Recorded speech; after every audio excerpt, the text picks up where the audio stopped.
Во рамките на 41-то издание на Штипско културно лето 2026, културната програма продолжува со богата понуда на музички и театарски содржини.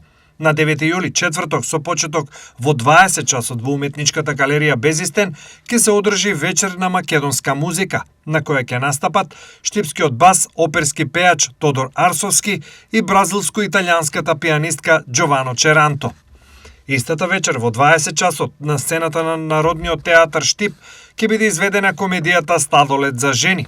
Представата е копродукција на Сдруженијето Артнаут Штип, Домот на културата Ацо Шопов и Општина Штип, а режијата ја подпишува Никола Ристов.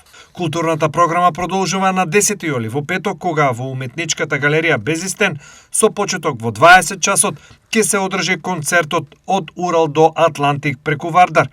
На сцената ќе настапи трио Каотико, состав во кој се обединуваат различни музички традиции со изведувачи од Италија, Србија и Македонија.